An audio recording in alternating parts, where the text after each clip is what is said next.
Este mensaje, titulado Presente Estado de mi Ministerio, fue predicado por el reverendo William Marion Branham en el Tabernáculo Branham de Jeffersonville, Indiana, el día 8 de septiembre de 1962.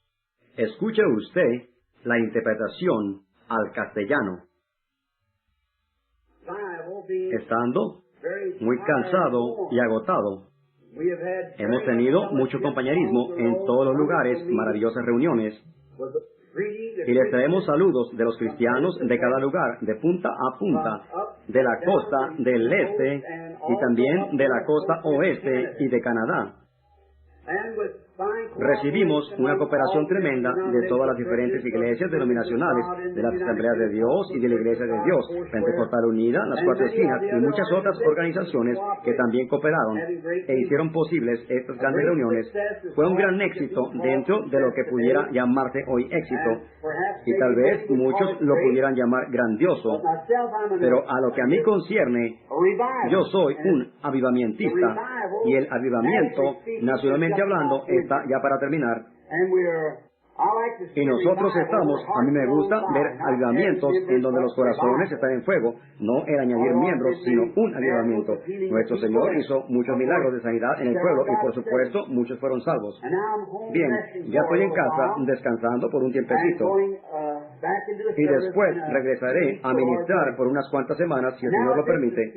Ahora, quisiera decir esto a todas las gentes y amigos míos alrededor del mundo. Quiero decirles que aquí en el tabernáculo, en esta noche, y si usted o cualquiera de ustedes que estuvieran presentes pudieran ver que está muy caluroso en esta noche, está repleto de gente aquí adentro y todo alrededor, están parados en las puertas allá afuera, hay gente en los carros y demás, y está muy caluroso y esto pudiera ser muy difícil para la gente y para mí también. Pero he venido a este lugar porque quiero explicar en qué etapa de tiempo estamos viviendo de acuerdo al ministerio que el Señor me ha dado. Y quiero grabarlo aquí en el tabernáculo.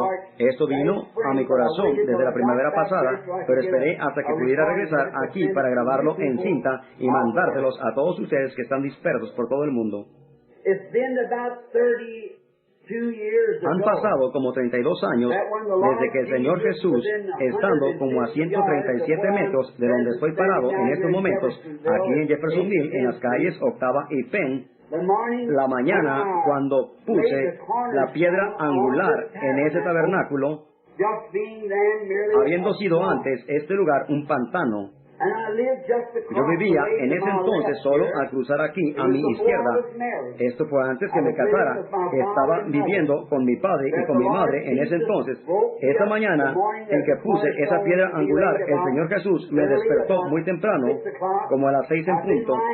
Yo ya había despertado hacía rato y me había quedado en cama con mi corazón lleno de gozo pensando en ese gran momento que el Señor Dios me había dado al concederme un tabernáculo para predicar.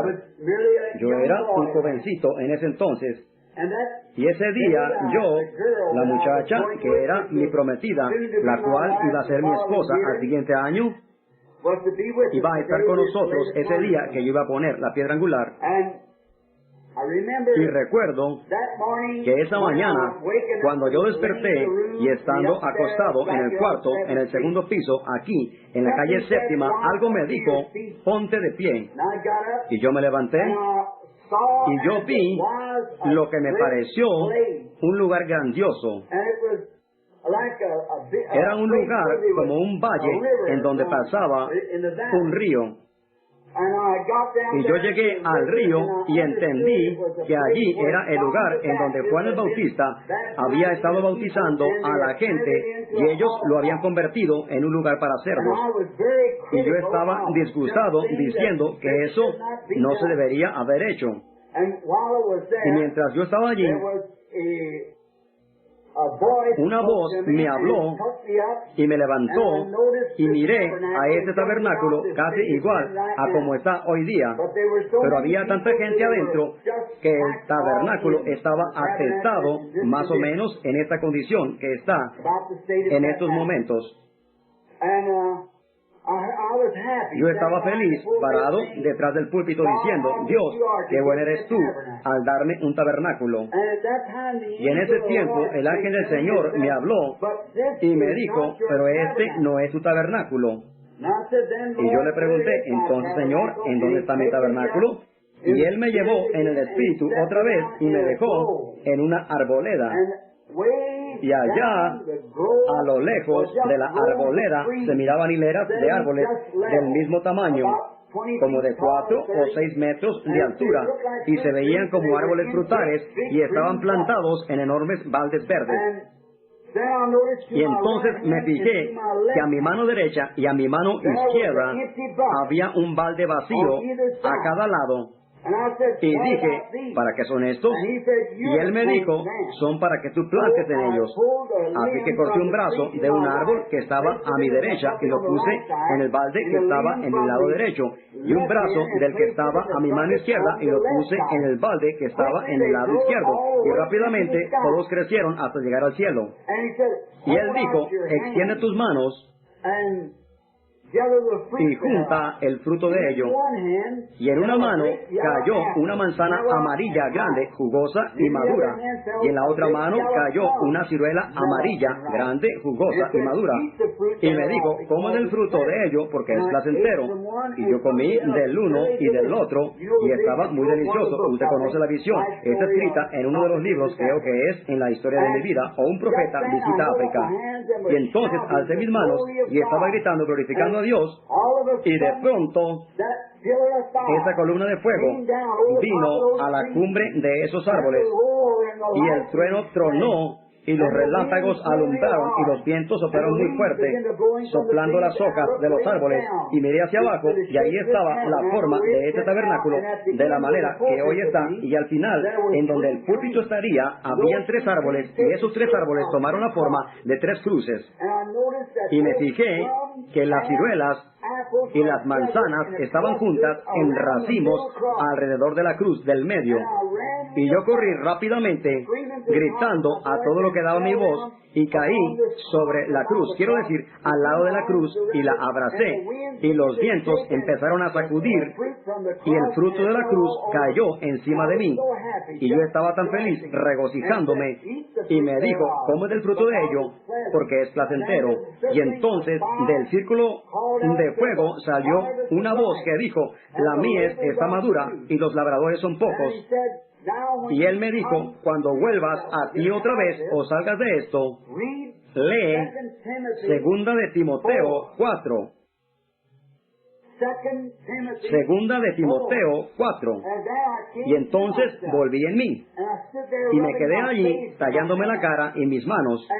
Y entonces, en la esquina del cuarto, ya el sol brillando alto, pues he de haber estado en la visión como 1 hora o más, me dijo, Segunda de Timoteo 4.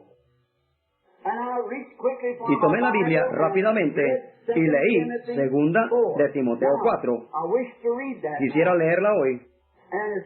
Y extraño como parece, mientras leía Segunda de Timoteo 4, el lugar en que me detuve, y todas las veces que he predicado sobre eso, aquí en este tabernáculo, parece extraño que siempre me he detenido en ese verso. Ahora, en 2 de Timoteo 4, leeremos los primeros 5 versos, lo cual 5 es el número de gracia. Dice de esta manera, requiero yo, pues, delante de Dios y del Señor Jesucristo, que ha de juzgar a los vivos y a los muertos en su manifestación y en su reino, que prediques la palabra, que instes a tiempo y fuera de tiempo, redarguye, reprende, exhorta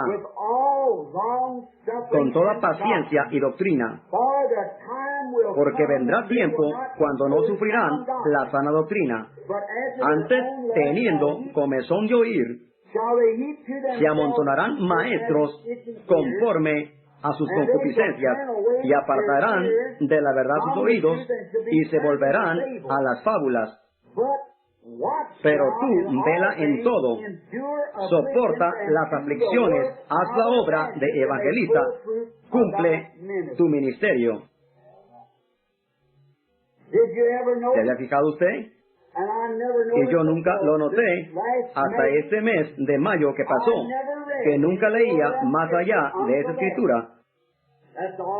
Eso es todo lo que siempre leía, porque parecía que eso era suficiente, porque me estaba diciendo que predicara la palabra y que soportara las aflicciones y que tuviera paciencia, porque el tiempo vendría cuando no sufrirían la sana doctrina, sino que conforme a sus propias concupiscencias se amontonarían maestros teniendo comezón de oír y se apartarían de la verdad. Pero él nunca me dijo que yo era un evangelista. Él dijo, haz la obra de un evangelista. Pablo le estaba diciendo a Timoteo, ¿ve? ¿Se fijó cómo lo dice? Él no dijo, tú has sido llamado para ser un evangelista.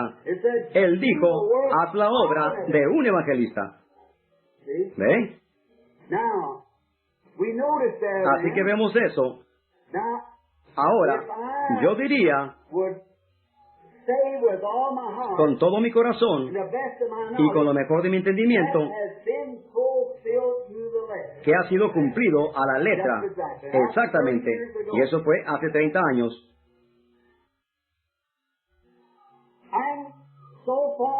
Y de lo que yo sé,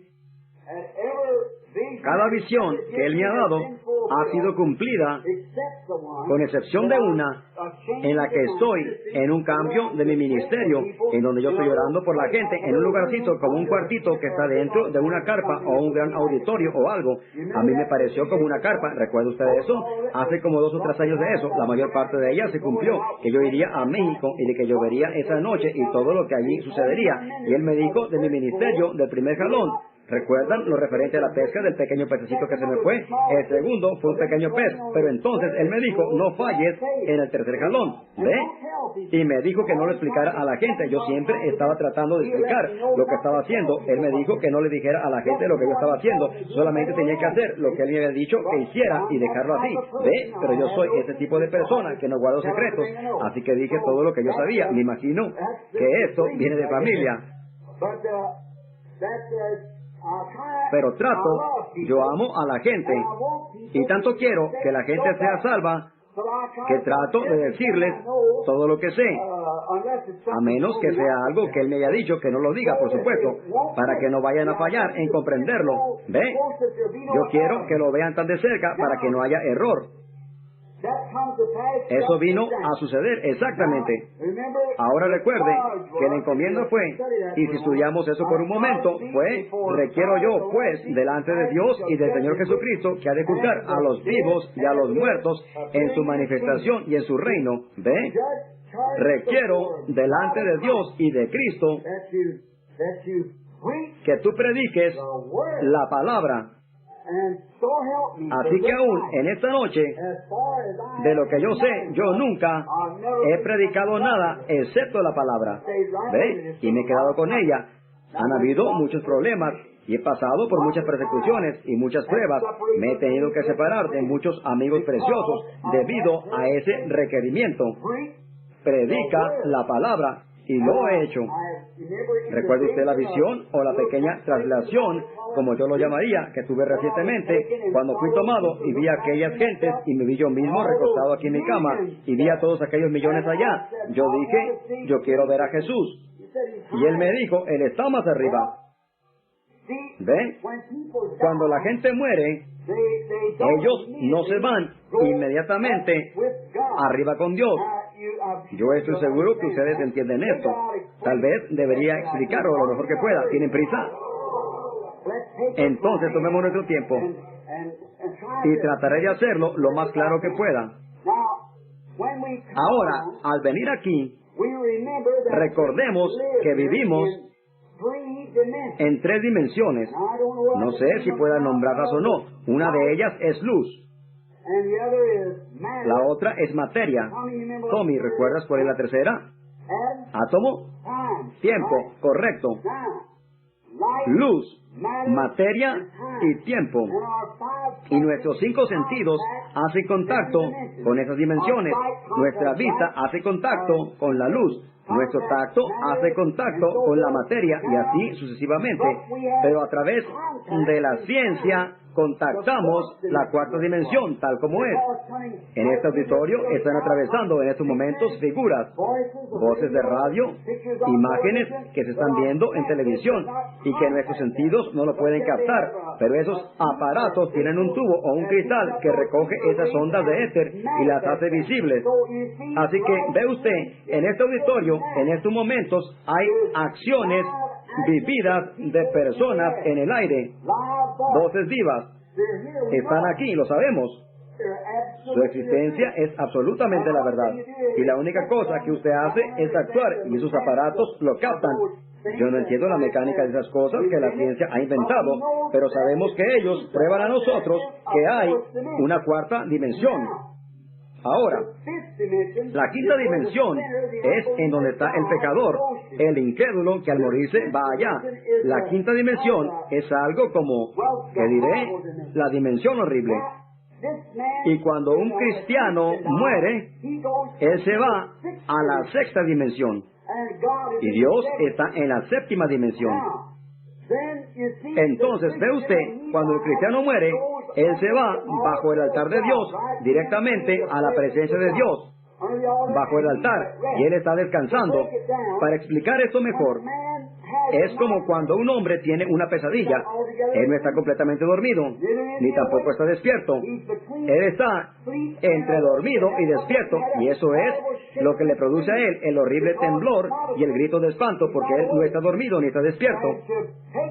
Esto mismo sucede en el estado en que el hombre entra al morir sin ser convertido. Él ya vivió su tiempo, él murió, y él no puede entrar en la presencia de Dios, porque él no está preparado para entrar allí sin la sangre. Él está atrapado, no puede regresar a la tierra porque su tiempo ya se le terminó aquí en la tierra. Él está atrapado en medio de eso, él está en una pesadilla. ¿Ve? Él no puede entrar en la presencia de Dios para descansar y no puede regresar a la tierra porque su tiempo ya se le ha terminado. Él está en una pesadilla y allí estará él hasta el día del juicio. Es una cosa horrible el estar allí. ¿Ve? Y en esa visión, yo creo que fui llevado a la sexta dimensión, y estando allá arriba podía mirar para abajo. ¿Ve? Pero con lo que usted mira no es exactamente con ojos que son terrenos, pues el alcance es más grande que con la vista que ellos tienen allá. Pueden contactar más allá que cualquiera de nuestros sentidos naturales pudieran contactar. Hace tiempo que lo expliqué aquí. Estaba mirando en una ocasión en televisión a un hombre que lo habían dejado, creo que a 2 o 3 kilómetros de profundidad en el océano, y tenían allí luces para usar que salían hasta afuera. Estaban mostrando la vida marina y salió un pez, criaturas de horrible apariencia. Allí estaba oscuro como la medianoche, estaba negro como tinta negra, y esos peces tenían fósforo en su nariz y no tenían ojos. Ahora, ellos tenían que comer, así que parecía que para encontrar su alimento, ellos eran guiados con otro sentido, no con la vista, porque ellos no tenían ojos, ni los hubieran podido usar allá abajo, pero ellos eran guiados con otro sentido que podía contactar su alimento. Y yo pensé, si yo pudiera tener control de ese pececito con mi vista, cuánto mejor pudiera yo suplirle su alimento y guiarlo a lugares, pues mi vista es mucho mejor que el radar con el cual él hace contacto. ¿Ve? Y yo pensé, si tan solo pudiera guiarlo, entonces vino a mí, si tan solo yo pudiera rendirme a Dios, cuánto más grande es la vista y los sentidos de Dios. Él nos pudiera guiar más allá de las cosas que nosotros vemos, porque la fe que Él suple a nosotros es la evidencia de las cosas que no se ven con nuestros ojos. Ese pececito nunca podrá subir a la superficie del agua como los otros peces, porque él está adaptado a grandes presiones, y si usted lo trajera a la superficie, explotaría. Así también nosotros no pudiéramos subir alto sin antes explotar. Nosotros estamos adaptados a la presión para el lugar en que vivimos. Pero si ese pececito pudiera subir y ser como yo, él nunca iba a querer ser ese pececito otra vez de aquella oscuridad como de medianoche. Él nunca desearía ser un pez ya más, porque él iba a ser algo más grande que un pez. Él sería un hombre, sus sentidos serían más elevados, su entendimiento sería más elevado, su inteligencia sería suprema. Ahora multiplique eso por 10 millones, entonces usted está entendiendo lo que es cuando usted pasa de esto a la presencia de Dios, allá a lo lejos, en donde el ser humano es mucho más elevado lado de lo que nosotros somos aquí. Usted nunca desearía ser un ser humano ya más como lo es este aquí, encerrado en esta casa pestilente, enferma y corrupta. Eso ha estado en mi corazón y he tratado estos 30 años de predicar el Evangelio alrededor del mundo para decirle a la gente que hay un cielo que ganar y que hay un infierno que evitar y que hay un Dios que los ama y un poder redimiente que está allí listo para levantarlos en cualquier momento que ustedes estén listos para recibirlo. Es igual que un hombre que estuviera ahogándose y que hubiera una cuerda allí colgada y él dijera, ahí está la cuerda, yo pudiera salvarme, pero no soy digno de agarrar la cuerda. La cuerda fue puesta allí con el propósito que usted mismo se salga de allí. Esa es la razón por la cual Jesucristo murió. El propósito era de salvar pecadores y él colgó la cuerda de vida eterna, la cual hoy, en esta noche, pasará por encima de la cabeza de cada pecador aquí con un anuncio de bienvenida colgado en ella que dice, sal de eso, si tú lo deseas hacer. La preparación está hecha. Ahora, cuando vi ese lugar y vi la condición en que esas gentes estaban allí, mucho más allá de todo lo que este mundo pudiera aún pensar, era glorioso. No podía existir pecado allí, ni muerte, ni nada podía entrar en ese lugar. Y allí no había diferencia entre hombre y mujer. Las glándulas sexuales no existían en ellos, por lo tanto, nunca pudiera haber ya más adulterio ni ninguna otra cosa. Pero la mujer era mujer en respecto a su forma, y el hombre era hombre en respecto a su forma, y ellos serán de esa manera para siempre, porque cuando Dios, ahora, eso pudiera ser bueno, algunos de ustedes, muchachos de preparatoria que están tomando estas cosas, que les están enseñando acerca de la evolución. Yo creo en evolución, pero no de la manera que dicen que el hombre evolucionó de una escala animal inferior. Su propia teoría les contradice cuando tratan de cruzar algo, pues no se reproduce. Así que ve usted, los contradice. Ahora, yo creo que cuando Dios empezó a enviar agua en la tierra, tal vez la primera cosa que Él creó fue una medusa, y de ahí pasó a un sapo, y así en escala ascendente. Pero ve usted, continuamente está acercándose y acercándose a la imagen del hombre, y el hombre era una reflexión de Dios. Y esa es la razón que la grama vino evolucionando, tal vez grama, y de la grama salieron las flores, y de las flores salieron los arbustos, y de los arbustos salieron los árboles, que es un cuadro del árbol de vida, parado en el otro lado, y todo en este lado, que es natural, es una sombra de lo sobrenatural, o eterno, que está en el otro lado. Por lo tanto, mientras haya un cristiano nacido de nuevo en la tierra y tengamos un cuerpo aquí como este, el cual es la misma reflexión de uno que está esperando en el otro lado, en donde no hay muerte ni pesar, y eso es lo que hace que nuestros corazones hambreen por algo como eso. Ve, hay algo dentro de nosotros que clama. Nosotros solo, hay algo que nos dice a nosotros que está allí. Yo creo que a través de estos años pido perdón delante de Dios y de la gente por haber sido tan necio y por haber hecho tantos errores, pero a través de todos estos años he tenido el privilegio de ver muchos millones de gentes venir al reino de Dios, y estoy agradecido al Señor por haberme permitido guiarlos allá, y yo creo que ellos estarán allá en aquel día. Ahora, la visión fue cumplida. ¿Y cómo paraba yo de leer sin saberlo en ese versículo 5? Eso era todo lo que siempre leía. Pero hay algo más en ese capítulo. Hay muchos versos. Usted pudiera en su cuarto del hotel o en su casa en esta noche, cuando nos despidamos, leer el resto del capítulo, porque yo tengo muchas escrituras anotadas aquí a las que quiero referirme y algunas notas a las cuales también quiero referirme. Y quiero que ustedes lean cuando lleguen a su casa. Yo daré citas y estarán en la grabación, pero si ustedes desean anotar algunas, lo pueden hacer. Ahora, ¿creen ustedes que hay hombres y mujeres, lo cual sé que ustedes creen que son guiados por el Espíritu de Dios para hacer cosas? ¿Ve? Y Jesús fue uno de ellos. Y es nuestro ejemplo. Y si usted se fija, quiero que abra la Biblia conmigo en San Lucas, el capítulo 4, por un minuto. Y quiero mostrarle a usted algo sorprendente, y para que no anotemos muchas de estas referencias, quisiera que ustedes leyeran conmigo esta que tengo aquí por unos momentos. San Lucas, el capítulo 4 y el verso 14 para empezar.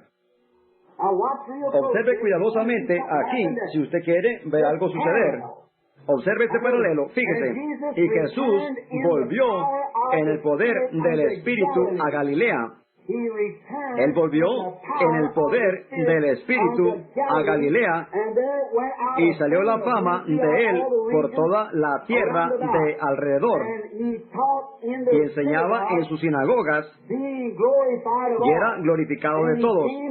Y vino a Nazaret, donde él había sido criado, y entró conforme a su costumbre el día del sábado en la sinagoga y se levantó para leer.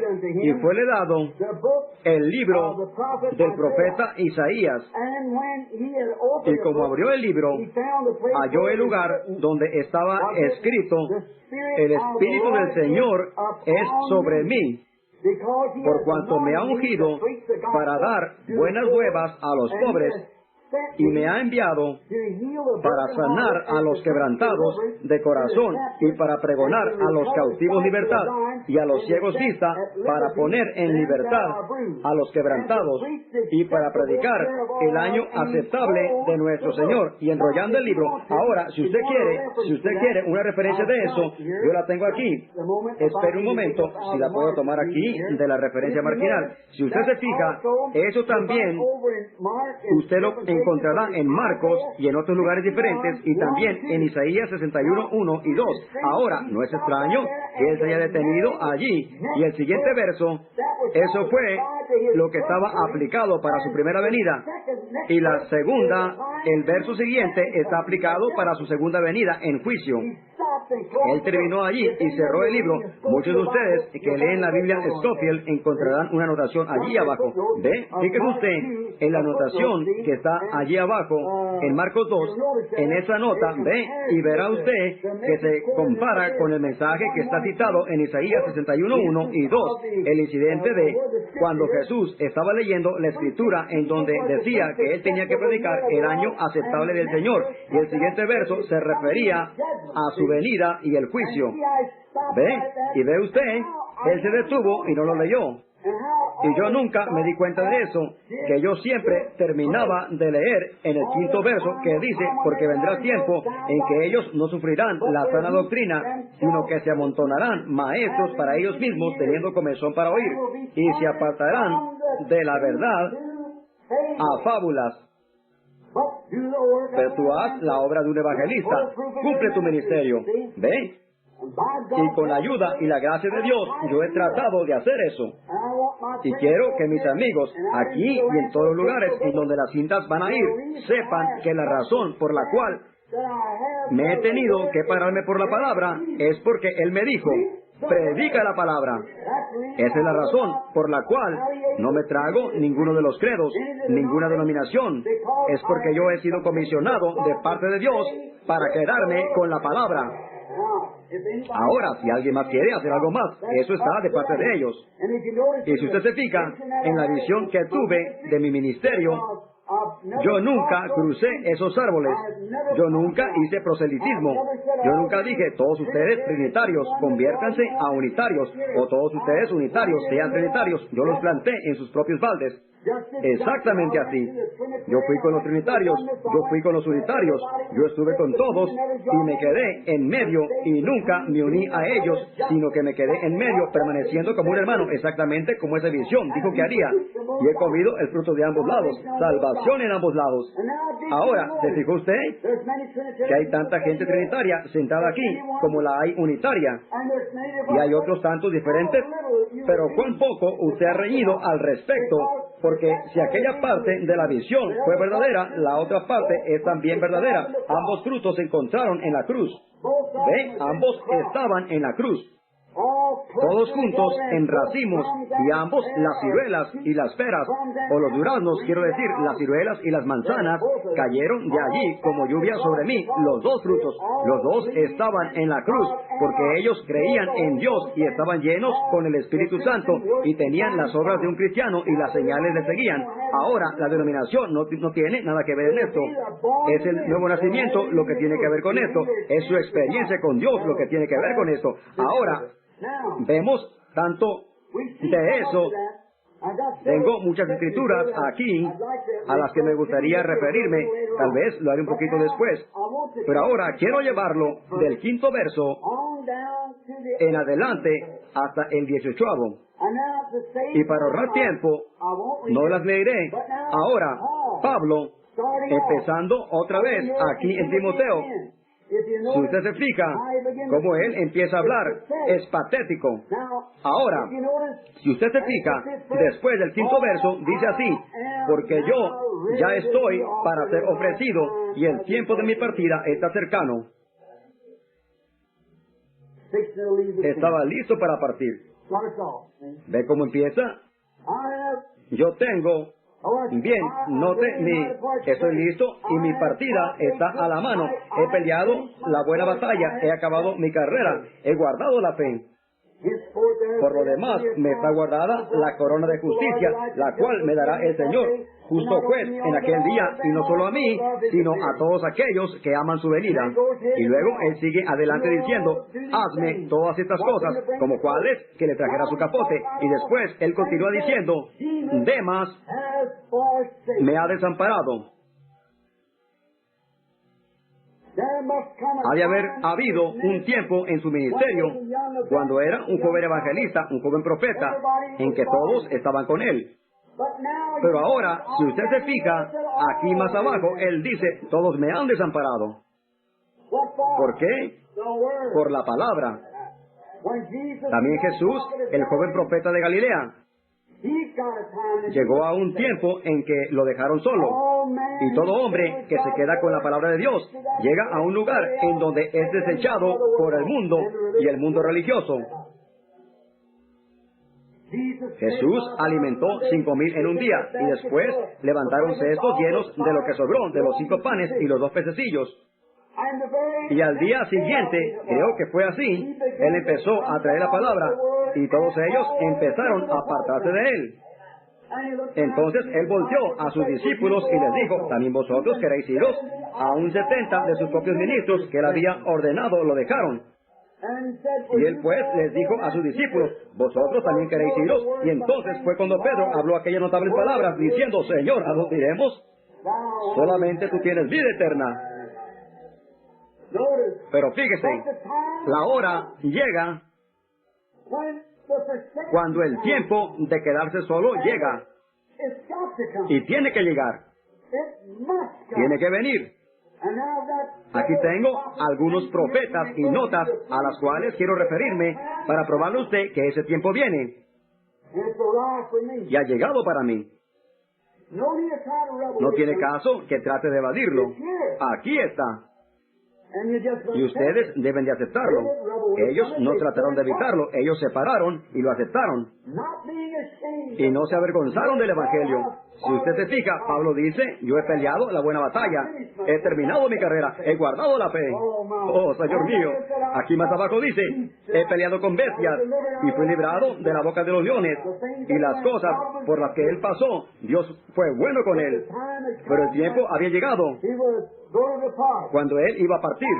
Ahora, preguntémonos: ¿cómo pudiera un hombre, un ministro, un asociado como Demas era con Pablo, dejar a Pablo? Ustedes conocen al hermano Baxter, muchos de ustedes lo recuerdan. Él solía leer acerca de Demas y decía: ¿sabe la primera cosa que voy a hacer, hermano Branham, cuando llegue al cielo? ¿Qué le dije yo? Voy a preguntar en dónde está Demas y cuando lo vea le voy a dar un golpe tan fuerte como pueda, dijo él.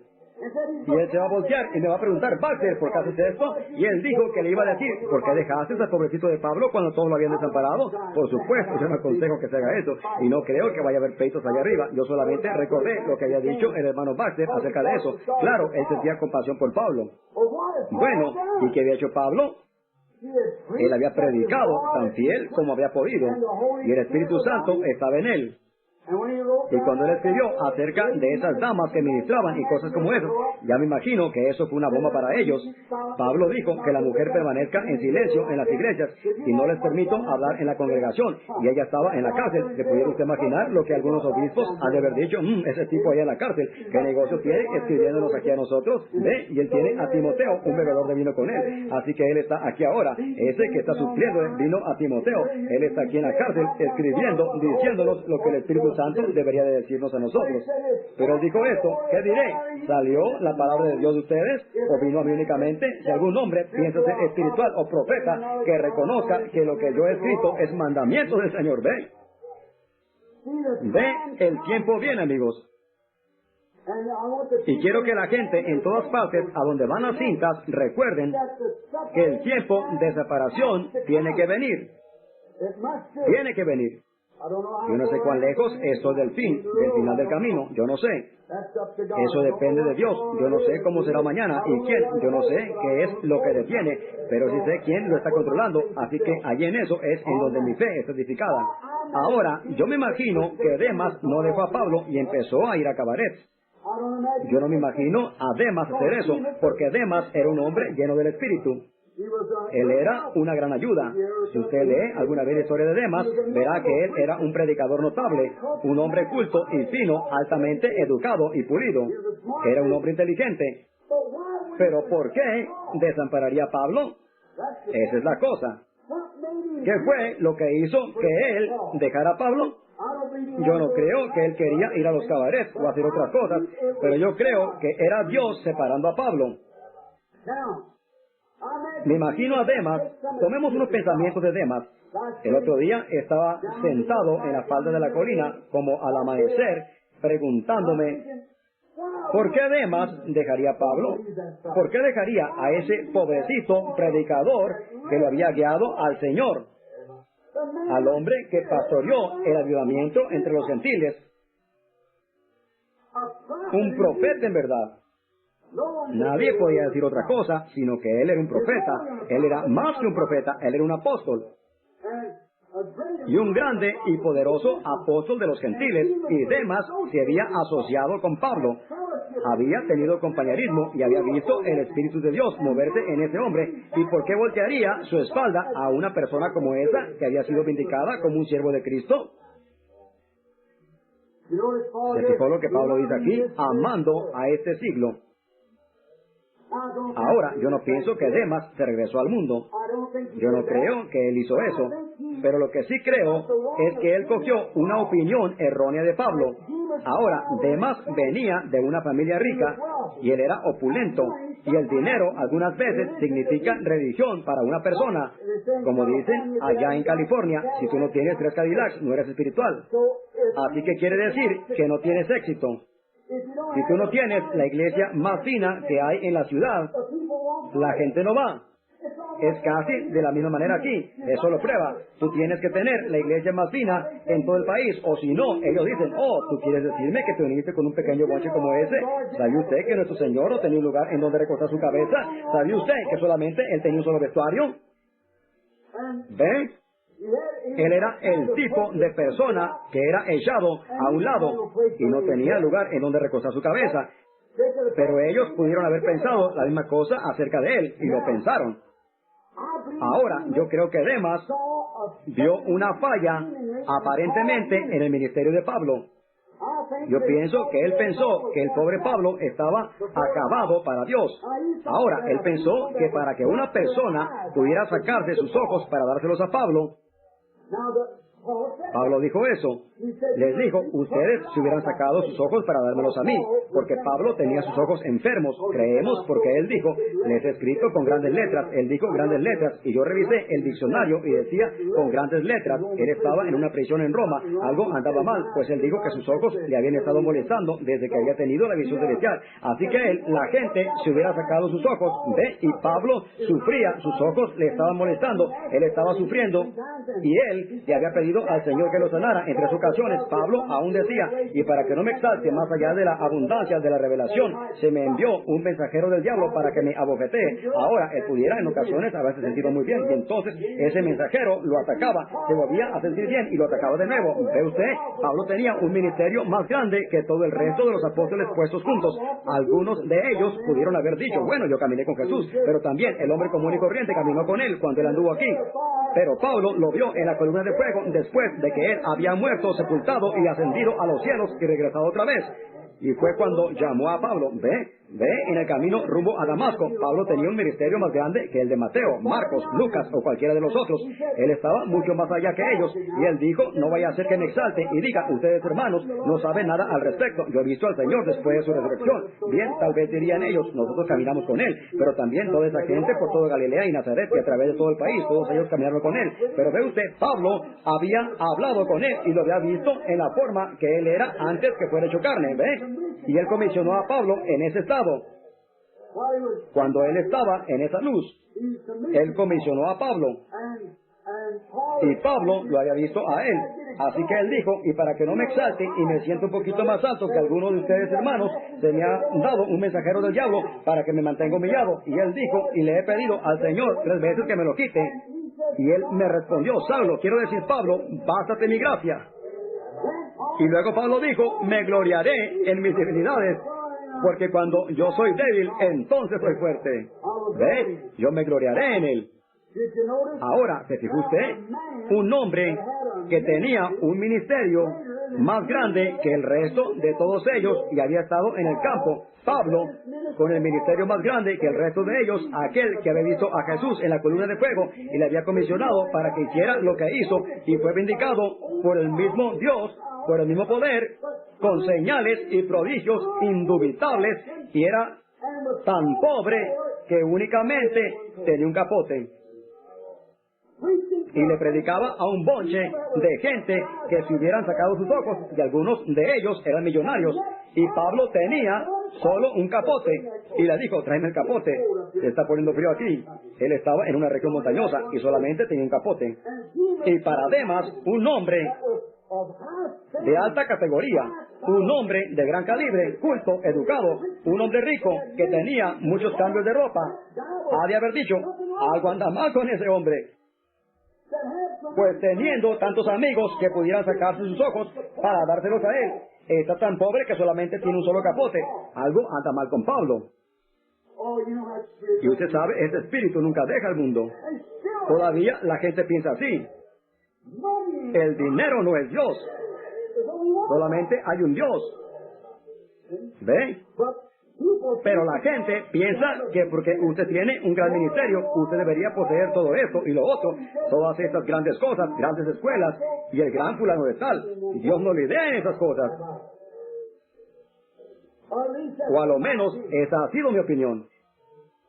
Dios le idea con un individuo.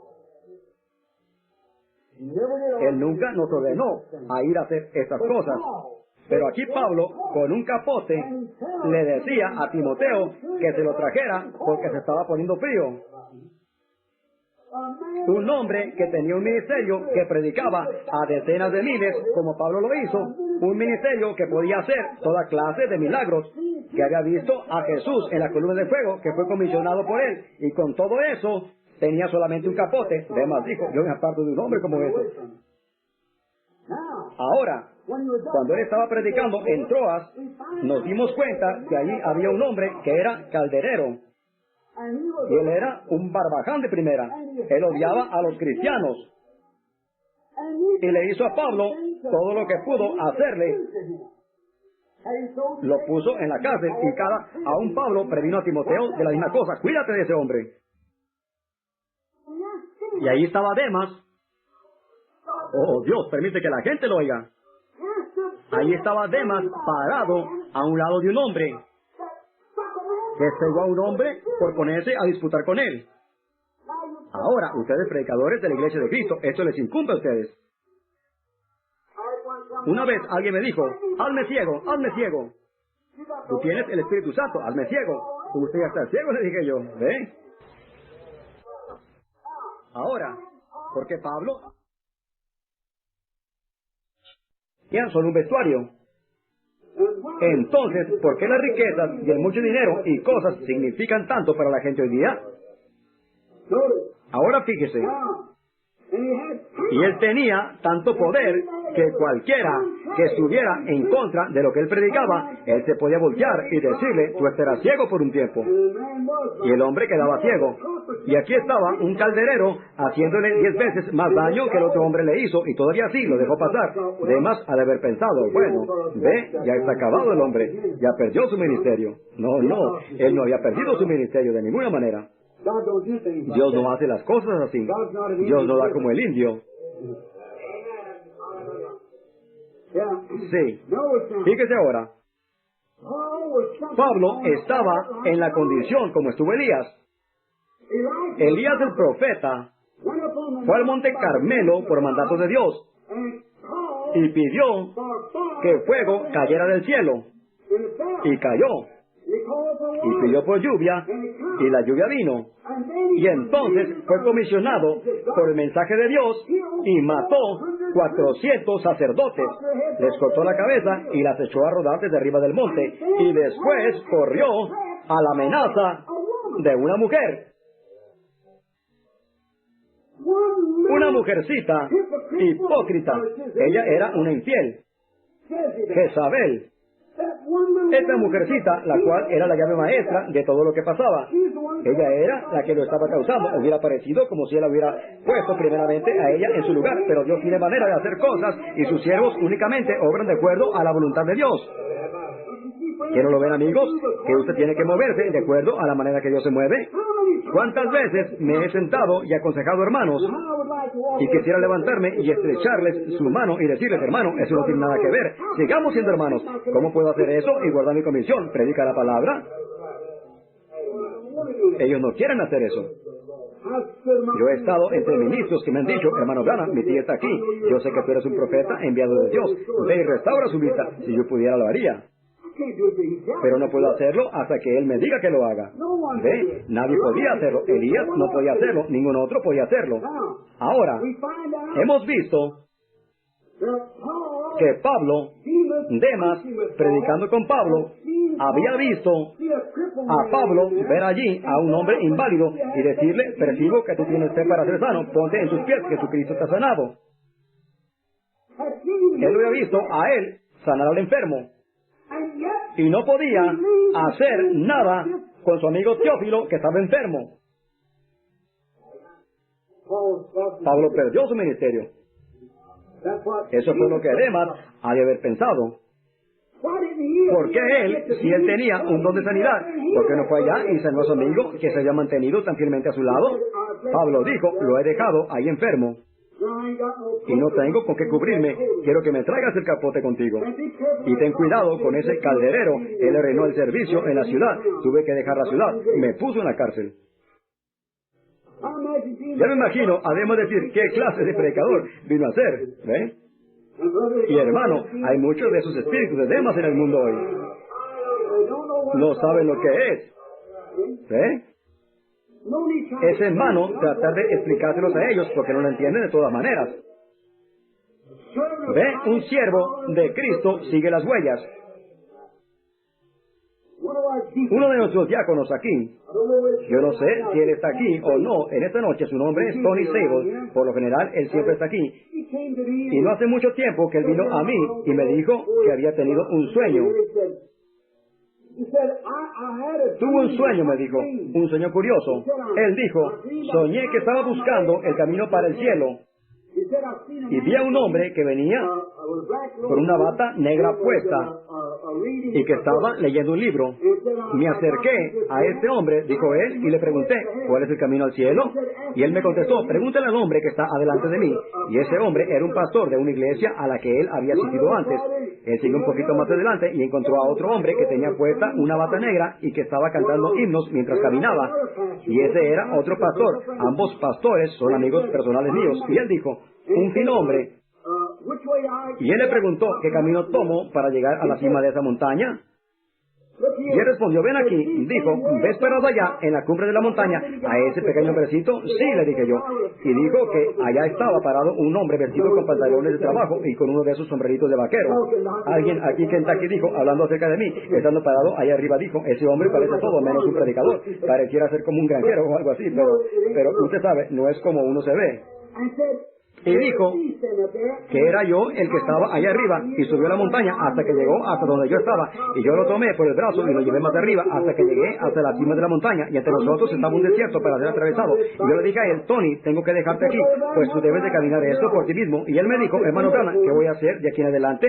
Yo le contesté, ven aquí, Tony, mira allá abajo, ves aquellas huellas de pies descalzos en las cuales hay sangre. Eso es, le dije yo, lo que yo he seguido por todo el camino, solamente quédate en eso. Eso es la única cosa que yo sé cómo apuntarle al hombre, no a un credo o a alguna clase de sensación, sino a esas huellas sangrientas que guían a la Biblia, la sangre de Jesucristo. Ahora, ¿cómo se debe haber sentido él, un hombre con tantos amigos millonarios y con solo un capote? Un hombre que tuvo poder para cegar a un hombre y luego permitir a un hombre que lo echara de la ciudad. No hizo nada al respecto, se levantó y se fue. Oraba por los enfermos y no pudo sanar a su amigo que estaba enfermo, y Demas lo dejó, y todo el resto de ellos lo dejaron, todos ellos lo dejaron. Pablo dijo, todos me dejaron, cada uno de ellos me dejó. Yo digo esto, cuando un hombre se mantiene fiel a la palabra, no solamente en una reunión, pero en cada reunión, cuando un hombre se mantiene fiel a la palabra, el tiempo llega cuando lo dejan solo. Exacto, ellos lo hicieron, ellos se lo hicieron a nuestro Señor. Ellos lo dejarán cuando Él se pare por la verdad. Todos me han desamparado. ¿Y qué cree usted que Demas y algunos de ellos pensaron cuando todos sabemos por la Escritura que Lucas era un médico? Y Pablo, donde quiera que él iba, se llevaba con él a este doctor. Y él predicando sanidad divina, y no podía sanar a su amigo enfermo. Estaba tan pobre que tenía tan solo un capote, y permitió que un hombre lo echara de la ciudad cuando él tenía poder para cegar a un hombre. ¿Ve? Ellos pensaron que él estaba acabado, pero no lo estaba. Él estaba exactamente en las huellas sangrientas. Las estaba siguiendo. Yo espero que ustedes me estén entendiendo. Pablo dijo, todo hombre me ha desamparado. Demas, amando a este mundo presente, la popularidad del hombre. Hola, doctor Demas. Sé que usted tiene un título. Oh, seguro, ellos aman eso. Jesús les dijo, ¿cómo amáis el paraos en las sinagogas y ser llamados rabí y demás? Y les dijo, ustedes lo que están recibiendo es más condenación, ¿ve? Ahora sabemos que cuando vieron a este doctor siguiéndolo, o con él, pues Pablo se lo llevaba con él. Y aún Pablo dice aquí, Lucas es el único que no me ha abandonado. Lucas era bondadoso con él, pero Lucas lo ayudaba, y él necesitaba a Lucas para su ministerio. Y este doctor, siguiendo a un hombre que predicaba sanidad divina a todas partes que él iba, y un hombre que predicaba sanidad divina, que podía sanar al inválido y levantar al muerto y todo lo demás, que podía ver poderosas visiones y hablar cosas que venían a existencia, dejó a su propio colaborador enfermo.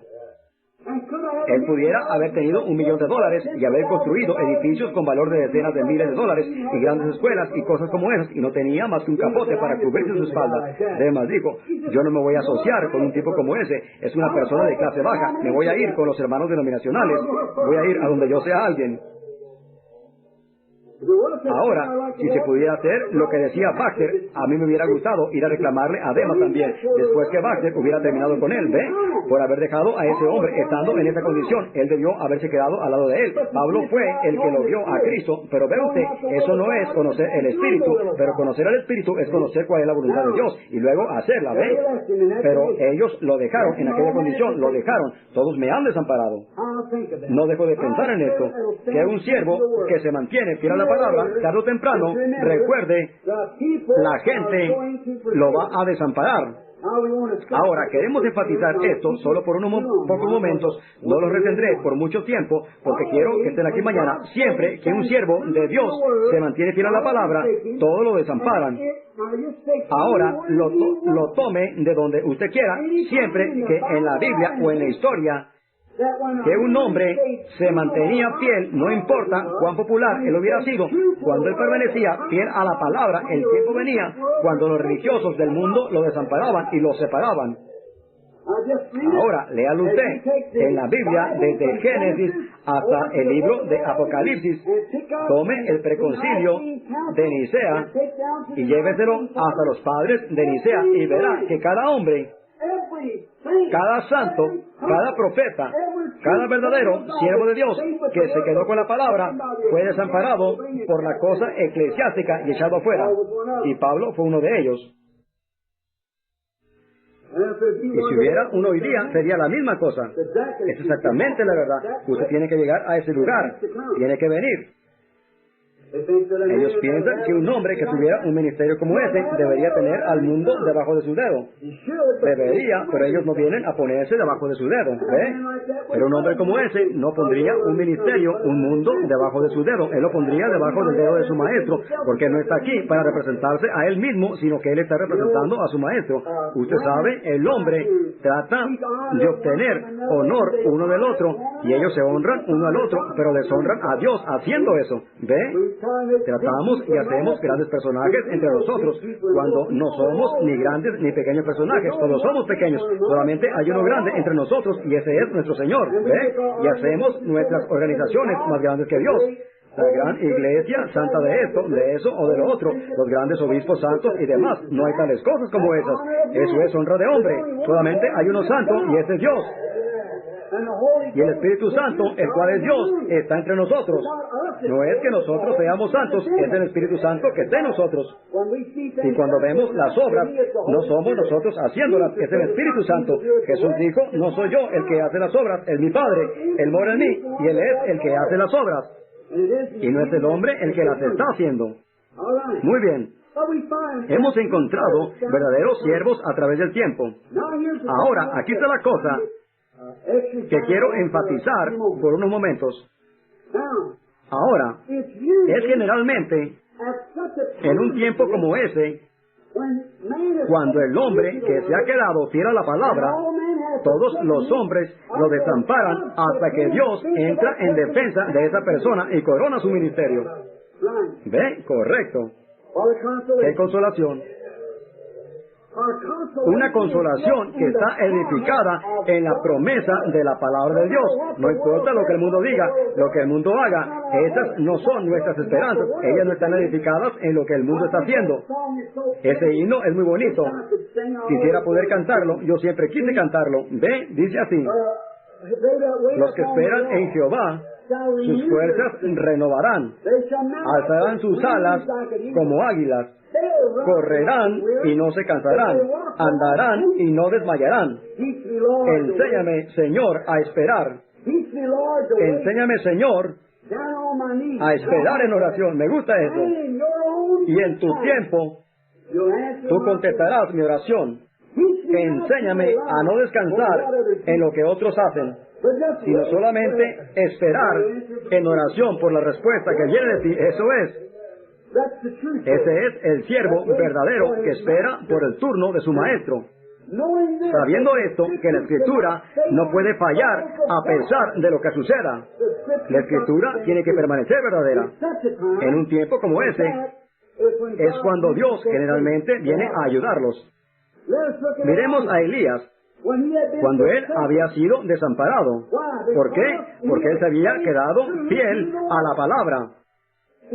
Él dijo, todos me han desamparado, y fue excomunicado de la sociedad, de la organización, aún de la organización nacional o de la Iglesia Nacional de Israel. Los sacerdotes y todos lo habían echado. Y él ni siquiera tenía un capote como Pablo, sino un pequeño pedazo de piel de oveja o piel con la cual se cubría, y estaba en una montaña y era alimentado por las aves. Sí, Señor. ¿Por qué? Por causa de la palabra de Dios. Porque él era fiel a ti, dice el Señor. Todos ellos se modernizaron. La primera dama del país, Jezabel, tenía todas las modas y cosas que habían salido, y los sacerdotes habían entrado en esto y demás cosas, y todos los predicadores y demás se habían adaptado a ello, pero no Elías. Él permaneció fiel a esa palabra, y por tal cosa, él fue desamparado. hasta el punto que tuvo que clamar, Señor, yo soy el único que queda. Y ellos tratan de quitarme la vida. Pero Dios le dio consolación diciéndole, yo tengo 7,000 todavía por allí. ¿Ve? Yo no creo que Elías dijo con jactancia eso de que él era el único, sino que creo que lo dijo porque se sintió desamparado. Cada vez que él iba con un sacerdote para pedir tener una reunión, lo rechazaban. Él iba a un lugar y le decían, salte de aquí, fanático, vete de aquí, veías esto, y lo mostraron cuando Eliseo, su sucesor, vino. ¿Qué fue lo que hicieron? Ellos aún, el joven Eliseo estaba calvo, y ellos enviaban a sus chiquitines para que les hicieran burla a esos charlatanes. Los dos eran considerados charlatanes y le gritaron, viejo calvo, ¿por qué no te vas para arriba como lo hizo Elías? Ellos no creyeron que él había sido raptado. ¿Ve? Ellos pensaron que ellos eran un ponche de impostores, pero ellos fueron fieles a la palabra y con un ministerio vindicado. Elías se mantuvo firme. Muy bien. Daniel se paró firme. Usted sabe de dónde tomé esto. Está en Daniel 12 o Daniel 9. Daniel tomó un paso firme por la palabra. ¿Y qué le pasó a él? Él era la mano derecha de un rey. Pero tomó un paso firme por la palabra y fue excomunicado y echado al pozo de los leones. Un hombre de Dios, permaneciendo fiel a la palabra. Los jóvenes hebreos permanecieron fieles a la palabra, a pesar de la proclamación del rey, que cualquiera quien adorara a esa imagen, cuando el salterio sonara y la trompeta tocara y demás, quien no adorare a nuestra imagen será echado al horno encendido. Pero ellos dieron la espalda a la imagen, y ellos, sin importarles de cuán impopulares iban a ser, sin importarles cuán excomunicados estarían de la sociedad, ellos se quedaron fieles a la palabra. Me gusta eso. Jacob fue otro. Él había estado fuera de casa por mucho tiempo y tenía un llamado para regresar a casa y ver a sus gentes. Y él estaba camino de regreso, fiel a su llamado, fiel a su reunión. Él tenía buenas cosas allá de donde venía, pero Dios empezó a lidiar con él respecto a regresar a su casa, y en su camino de regreso quedó en medio de dos situaciones difíciles: su esposa y sus hijos de este lado, y su hermano Esaú, lleno de odio, en el otro lado, viniendo a su encuentro con un ejército. Él se quedó en un arroyuelo, el arroyo de Peniel. Allí se quedó. ¿Qué situación? Esaú, odiándolo, viniendo a su encuentro con un ejército. Y aquí de este lado estaba su esposa, sus dos esposas y sus hijos, todos ellos de este lado del arroyo. Así que él estaba atrapado en una situación difícil. ¿Por qué? Si él se hubiera quedado en su propia tierra, todo hubiera estado bien. Pero él tenía un llamamiento, la palabra de Dios lo había llamado a su tierra. ¡Aleluya! Dios bendiga a Jacob. Él también tuvo un cambio. Sí, Señor.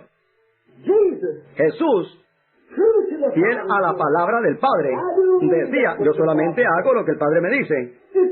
Escrito está, el hombre no solamente vivirá de pan, mas de toda palabra que procede de la boca de Dios. Jesús, siempre siendo fiel a esa palabra. Llegó el tiempo cuando él perdió a todos los amigos que él tenía. Cada uno de ellos lo desampararon y se apartaron. Todos ellos. Y la gente lo vio burlado, escarnecido, y perdieron la confianza en él. ¿Cómo pudiera ser que un hombre que podía hablarle a un hombre muerto y levantarlo de la tumba? ¿Cómo pudiera ser que un hombre que podía predecir eventos a la letra y nunca haber fallado, sentarse en el jurado con su cara sangrando, de donde le habían arrancado su barba con los escupitazos de los soldados escurriéndole por su cara, y después con un trapo sobre su cabeza cubriéndole sus ojos, golpeándole en la cabeza con un palo y diciéndole, profetiza y dinos quién de nosotros te golpeó y te creeremos? Al ver esto, los discípulos se fueron y dijeron, ve, ellos olvidaron muy pronto lo que Dios había hecho, lo que Moisés había dicho cuando se paró delante del Mar Rojo, diciéndoles, Dios ha hecho 10 milagros sobresalientes. ¿Están todavía ustedes delinquiendo en no saber que Él es todavía Dios? Y fue allá y trajo juicio en las tierras. Él puso maldición en las tierras. Él trajo ranas, pulgas, moscas, todo. y un juicio final que mató a todos los primogénitos, y el ángel de muerte pasó por toda la tierra, y viendo eso, ni aún así, esas gentes quisieron seguirlo cuando estaba delante del Mar Rojo. Cuán rápidamente, tan pronto como su popularidad, cuando ellos vieron ese gran resplandor de las lanzas de 100,000 hombres que venían, o tal vez 1,000,000 de hombres viniendo, y el ruido de los carruajes y el polvo que levantaban, ellos desfallecieron y le dijeron a Moisés: mejor deberíamos de haber muerto allá. ¿Ve? Y Dios dijo que los dejó morir en el desierto por su incredulidad. Moisés, tu ministerio está acabado, eso es todo. Tú ya no eres el mismo. ¿Ve? Ellos no entendieron, ellos no lo captaron. Y la misma cosa fue cuando Jesús, el joven rabí, o maestro o profeta de Galilea, cuando él estaba haciendo todos esos milagros y cosas. ¿Cómo podía él pararse y soportar una cosa como esa? ¿Cómo podía permitir que un hombre lo atara con cadenas cuando él podía romper el sello de la tumba y resucitar a un hombre a eternidad? ¿Cómo podía él hacerlo cuando él podía hablarle al hijo muerto de una viuda y levantarlo otra vez a vida, y a Lázaro muerto y ya podrido en la tumba traerlo a vida? ¿Cómo podía pararse y decir: yo soy la resurrección y la vida, aquel que cree en mí, aunque esté muerto, vivirá? Todo aquel que cree en mí nunca morirá. Y luego permitir ser atado con cadenas y que le escupieran el rostro y no abrir su boca. Los discípulos decían: ya perdió su ministerio. Sí, eso es lo que pasa. Dios, este pobre mundo, aún su iglesia, los 12 en quienes él se había agradado y les había dicho todo, ninguno de ellos le dieron la espalda, solamente uno se quedó con él, y ese fue Juan. En la hora precisa, cuando todo se había acabado y todas las esperanzas se habían ido, ahí estaba él, en cadenas, escarnecido y escupido, poniendo su espalda hacia, sin saber ellos que estaban cumpliendo las Escrituras. Bien, ¿no saben ustedes que las cosas que están sucediendo hoy día son cumplimiento de las Escrituras exactamente a la letra?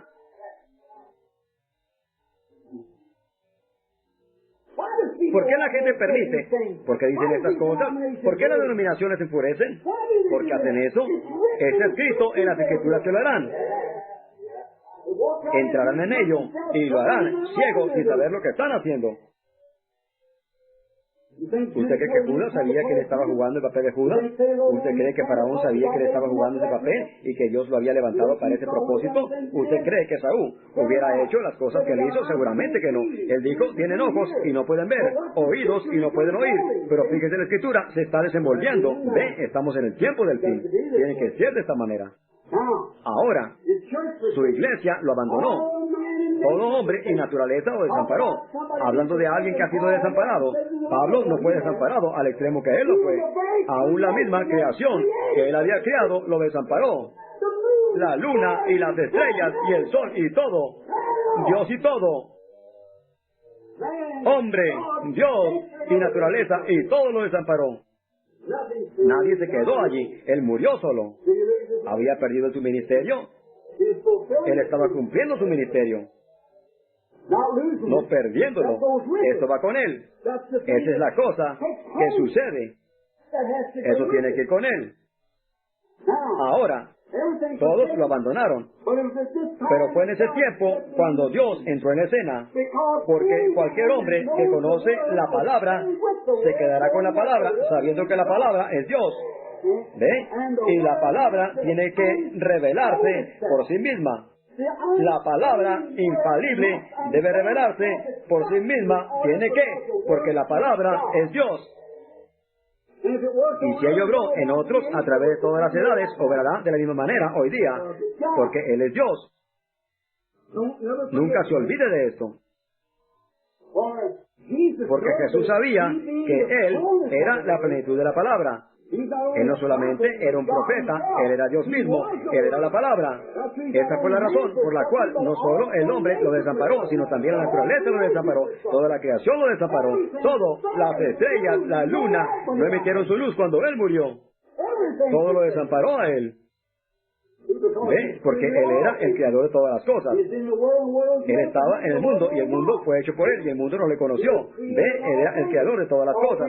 Todas las cosas. Ahora, la única cosa es que nosotros nos podemos criar, pero tratamos de convertir. Y aquellos a quienes tratamos de convertir son aquellos que nos dejan y se van. ¿Ve? Cuando el tiempo se aproxima para que la palabra haga su real manifestación, es cuando tiene que ser de esa manera. Ahora, recuerden, es cuando Dios entra en escena, en la vida de nuestro Señor Jesús, las obras poderosas que Él hizo en el primer año y 6 meses de su vida. ¡Oh, qué poderoso hombre era Él!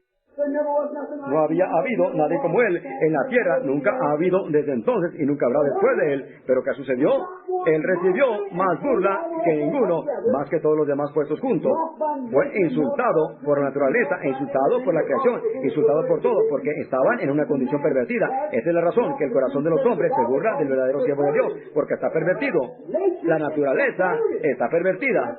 Esa es la razón. Si la naturaleza es hermosa, como está hoy en esta condición pervertida, ¿cómo será cuando se convierta a la voluntad de Dios?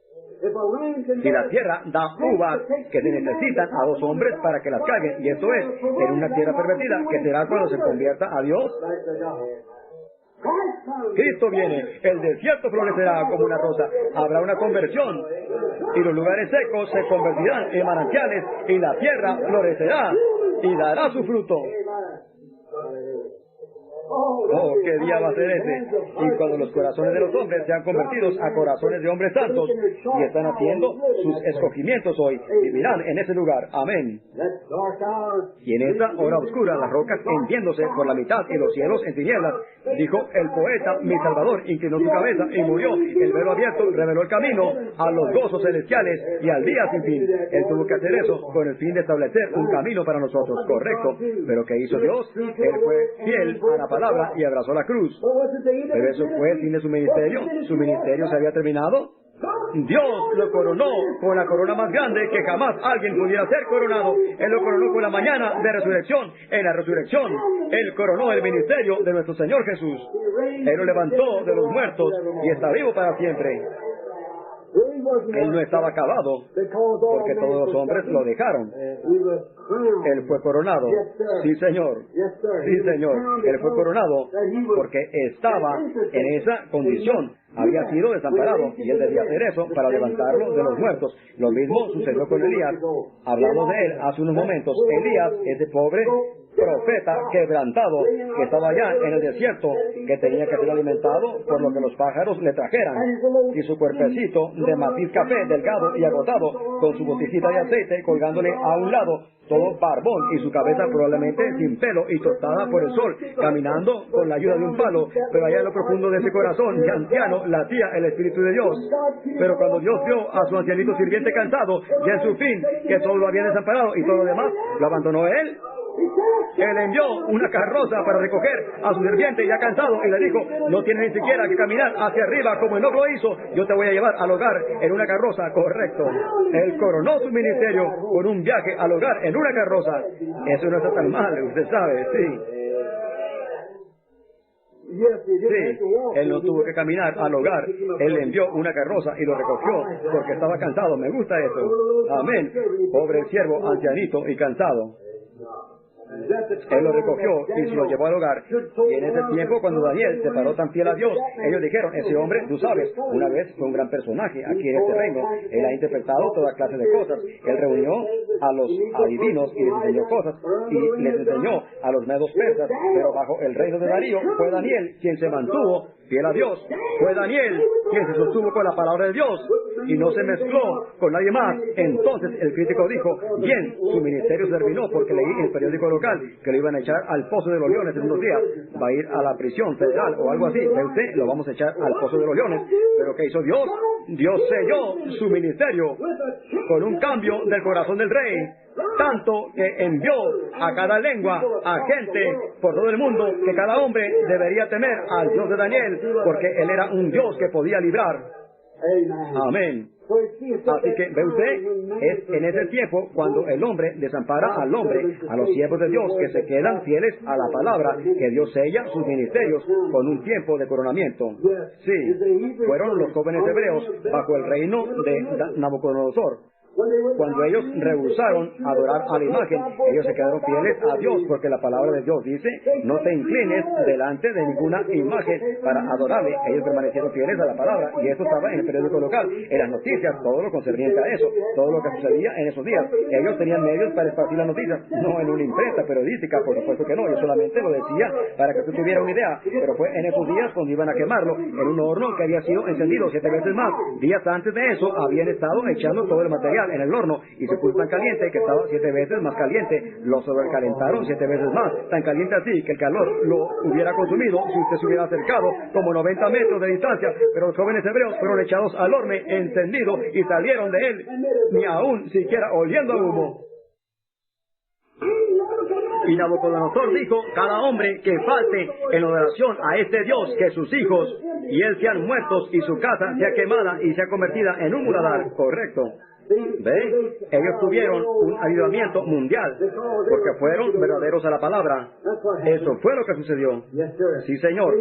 ¿Quieres ser verdadero a la palabra? Sí, y siempre le corresponderá maravillosamente. Jacob, ya lo mencionamos hace rato, tengo su nombre escrito aquí. Él era un cobarde, pero él se estaba quedando con la palabra. Él estaba temeroso de Esaú, que estaba al otro lado. Oh, Señor, y él sabía que él estaba apartado de Dios, había estado lejos de Dios todos estos años, aunque siempre trató de quedarse fiel a la palabra. Y estando ahí, Dios lo llamó y le dijo que se regresara a su casa, y aquí estaba él en la línea de deber, y allá estaba Esaú con su ejército. Fue ese entonces cuando su nombre fue cambiado de Jacob, que es suplantador, engañador, a príncipe con Dios.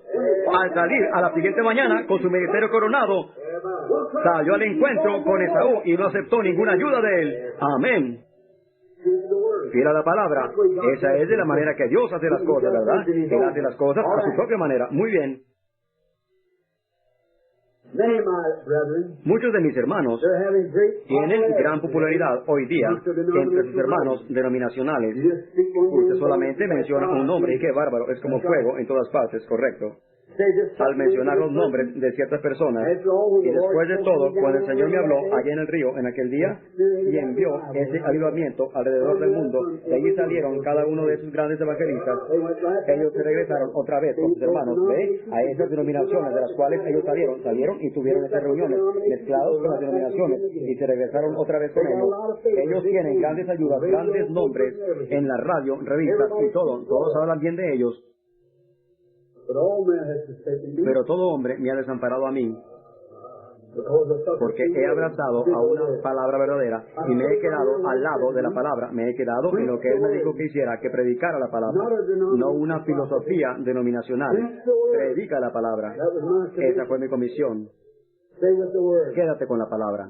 Y hermano, que estás escuchando esto en la cinta, yo era una gran persona cuando vine a ustedes solamente sanando al enfermo, hablando de visiones y mostrando cosas, pero cuando les hablé de la verdad acerca de la palabra, ¿por qué me voltearon sus espaldas? ¿Ha pensado usted que eso es el cumplimiento de lo que la Escritura dijo? Sí, lo hace de esa manera. Hoy difícilmente puedo entrar en un lugar. Siempre están llegando cartas, y una llegó el otro día que decía, hermano Branham, yo tenía una gran confianza en ti, pero escuché que tú dijiste que una cierta denominación a la cual yo pertenezco estaba decayendo, y me decía, yo ya no tengo más confianza en ti desde ahora en adelante, y seguí diciendo, había como 25 hermanos de mi denominación sentados en una de tus reuniones, y nos levantamos y nos salimos inmediatamente cuando tú dijiste eso. Bueno, todo hombre me ha desamparado, pero hay una cosa, Él se quedó a mi lado. Yo no fui desobediente a la visión celestial que sucedió allá en el río. Yo me he quedado fiel a ella. Él ha sido fiel a mí. Yo estoy confiando en Él, que algún día, yo no sé cuándo, Él me va a coronar mi ministerio. Yo me quedaré tan fiel como pueda ser. Yo no sé lo que será, yo no sé cuándo será, pero cuando Él esté listo, yo estaré. Ahora, fíjese en esto. Yo espero que Él coronará mi ministerio con esto, dejándome tomar el vestuario de la palabra y vestir a su novia con el vestido de su palabra y de su justicia. Yo espero que Él me coronará y me dejará pararme en aquel día y decir, he aquí el Cordero de Dios que quita el pecado del mundo.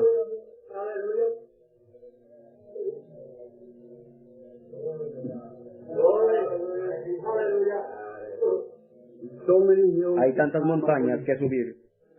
y el esfuerzo algunas veces llega a ser duro, pero aquel que apunta el camino sabe que es lo mejor. Él sabe que es lo mejor. Los afanes del camino no parecerán nada cuando lleguemos al fin del camino. Busquemos esas huellas sangrientas. Solamente recuerden, amigos, que la arena ha cubierto las huellas de ese extranjero de la ribera del mar de Galilea, y la voz que sometió a las olas indómitas no será ya más oída en Judea. Pero el sendero de ese solitario Galileo, con gran alegría seguiré hoy. Y el afán del camino no parecerá nada cuando lleguemos al fin del camino. En esa primera parte de la escritura que yo leí, lo que él me dio, yo era un hombre joven, solo un muchacho parado allí, con mis hombros derechos, mi pecho hacia afuera, con un montón de pelo negro y ondulado en mi cabeza, y ahora mis hombros están caídos, estoy calvo, canoso, un hombre anciano de 53 años de edad, pero él es más dulce mientras pasan los días. Y yo no me he avergonzado de declararles a ustedes todo el Evangelio de Jesucristo. Y el deseo de mi corazón es encontrarme con la iglesia por la cual Él murió, vestida con la justicia de su propia sangre, vestida en su palabra y en la justicia de su palabra, porque su palabra nunca puede fallar. Por lo tanto, yo sé que si yo me paro por la palabra y soy fiel a la palabra, y si la palabra habita en mí y yo en él, en aquel día yo estaré feliz por haberme quedado fiel. Yo no sé lo que el futuro tenga, pero usted ve en dónde estamos, ¿verdad? Usted puede ver por qué todos están diciendo, aún algunos de mis propios colegas han dicho que el hermano Branham está acabado. ¿Ve? Sí, todo acabado. ¿Ve? Ya no oímos que se haya hecho mucho más. ¿Ve? Bien, nosotros, es que ellos no entienden, eso es todo. No entienden, no lo entienden. Yo pienso que la cosa más grande que Pablo deseó al decir, mi tiempo es llegado, el deseo más grande del corazón de Pablo era de ser un mártir. Ese fue el deseo de todos los corazones de ellos en aquellos días. ¿Ha leído usted alguna vez el libro de los mártires del autor Fox y también el del concilio de Nicea?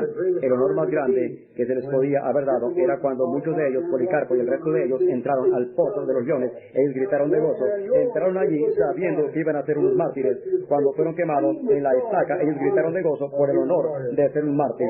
Cuando Pablo caminó hacia ese madero donde decapitaban para que se le cortara su cabeza, llevado desde esa casa de prisión, un lugarcito todo hediondo, un agujero en la pared en donde lo tenían, yo estuve allá y lo miré, y también miré el pequeño riachuelo en donde ellos arrojaron su cuerpo y ahora quieren hacerlo un santo o algo así, el mismo grupo de personas. Pablo caminando hacia allá exclamó, oh muerte, ¿dónde está tu aguijón? Tumba, ¿dónde está tu victoria? Pero gracias doy a Dios, quien nos dio la victoria a través del Señor Jesucristo. He peleado la buena batalla, he terminado mi carrera, he guardado la fe. Hay una corona que me espera, y no solamente para mí, sino para todos aquellos quienes aman su venida. Hemos pasado del verso 6 al 18.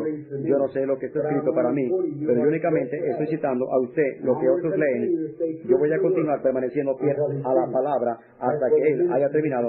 Aquí es en donde está mi ministerio hoy día. Yo no he fracasado. Yo creo únicamente que he menguado en el Rey. Correcto. Inclinemos nuestros rostros mientras oramos.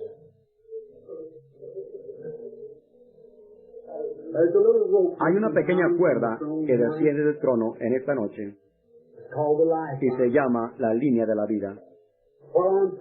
Y mientras estoy orando, yo espero que pase lentamente por cada persona inconversa que está aquí. ¿Por qué no la toca y se aferra a ella, amigo pecador? Usted pudiera decir, hermano Branham, tú dijiste que te estabas haciendo viejo, y tal vez esa sea la razón que tú estás. No, hermano, hermana, cuando yo solamente era un muchachito, yo ya creía esto. Yo he dado mi vida por ello, y solamente hay algo que tengo en contra, y es que no tengo más que una vida que ofrecer. Si yo tuviera 10,000 vidas, yo desearía darlas todas por él. ¿Se agarrará usted de la línea cuando pase por usted en esta noche? Usted pudiera decir, hermano Branham, yo no soy digno de asirme a ella. Yo sé que usted no lo es, hijo, pero usted vaya y haga algo para ser digno, y usted me dice lo que usted hizo, y yo también quiero hacerlo, pero no hay una cosa que usted pueda hacer para ser digno. Usted nació indigno, solamente hay una cosa que usted puede hacer, únicamente eche mano al camino que ha sido hecho para usted. Usted se está ahogando, no se ahogue en eso. Dios tiró la línea de vida, echemos mano de ella en esta noche, nuestro Padre Celestial. Recuerdo que aquí mismo, en este mismo púlpito, en este mismo lugar en donde hablé de aquella mañana que dediqué la iglesia en ese mismo terreno y esa piedra angular todavía está allí, todavía deteniendo una hoja de la Biblia en la cual escribí eso y dije, Señor Jesús, por tu gracia me quedaré fiel a la palabra. Y hoy veo que ha producido exactamente lo que hizo en otro tiempo. Viene aquí, en este tabernáculo, en esta noche, después de haber regresado, de viajar por todo el mundo. Y la piedrecita angular todavía está allí. Y también el papel que está en ella. Escudríllame, Señor. Yo he hecho muchos errores. Yo he hecho mal, Señor. Muchas veces te he fallado, como acabo de testificar hace rato, de una falla. Dios, tan rápido como lo hago, así quiero el perdón. En mi corazón yo te amo. Y yo sé que tú me mostraste recientemente acerca de ese lugar a donde iremos. Yo no sé si tú has terminado conmigo ya, Señor. Yo estoy aquí en esta noche por tu gracia. Yo no sé cuándo vas a terminar, pero yo sé que eso tiene que llegar a este punto. Pero cuando llegue ese tiempo, yo no quiero ser un cobarde. Yo quiero pararme como el resto de ellos se pararon. Pero Dios, si yo tengo que sellar mi testimonio con mi propia vida o cualquier cosa que tiene que hacer, Señor, corónala. No me corones a mí, corona el ministerio que he predicado, Señor, es tu palabra. Y yo sé que esa palabra es más que capaz de levantarme otra vez en la resurrección. Y yo no me avergüenzo de la palabra que he predicado, porque es poder de Dios para salvación a aquellos que creen. Yo te doy gracias por la iglesita que todavía está parada hoy día. Cuando yo tomé esta decisión por la palabra, los profetas profetizaron y dijeron, en 6 meses se convertirá en un garaje. 30 años han pasado. Y ahí está con más fuego hoy que lo que ha estado en años atrás. Sobre esta roca edificaré mi iglesia. Te damos gracias por nuestro pastor, te damos gracias por los diáconos, los síndicos. Todos tenemos una pequeña parte que obrar, Señor, y queremos hacerlo fielmente, queremos hacerlo bien. Tal vez haya algunos aquí que les guste unirse con nosotros en esta noche, Señor, y la manera que ellos pueden unirse es solamente echar mano de esta pequeña línea de vida y empezar a jalar, enredándosela alrededor de sus muñecas, atándosela alrededor de sus corazones y decir, ahora, Señor, jala, levántame, y saldrán y brillarán como oro. Concédelo, Señor.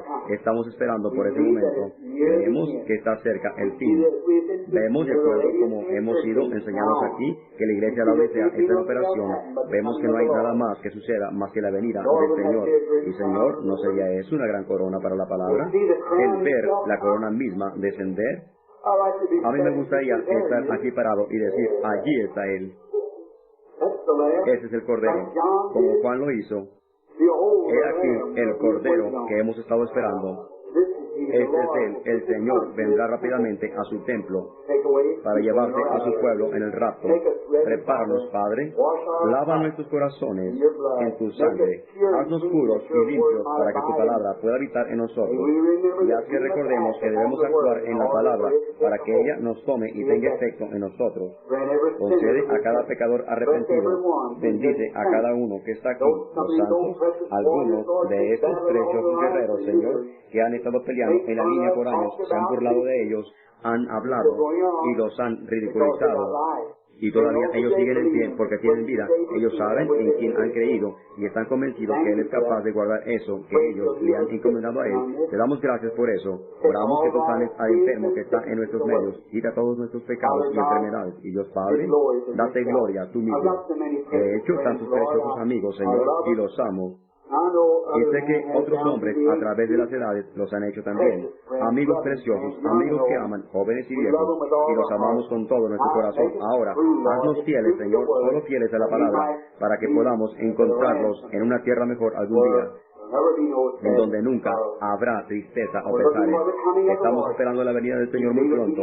Creemos que Él vendrá. Ahora, bendice al incrédulo aquí en esta noche, Señor, y haz que Él llegue a ser un creyente y te acepte. Como si mientras estamos con nuestros rostros inclinados, si hubiera alguien aquí con su rostro inclinado que dijera, hermano Branham, muy adentro en mi corazón, quiero llegar al fin de mi camino, peleando una buena batalla.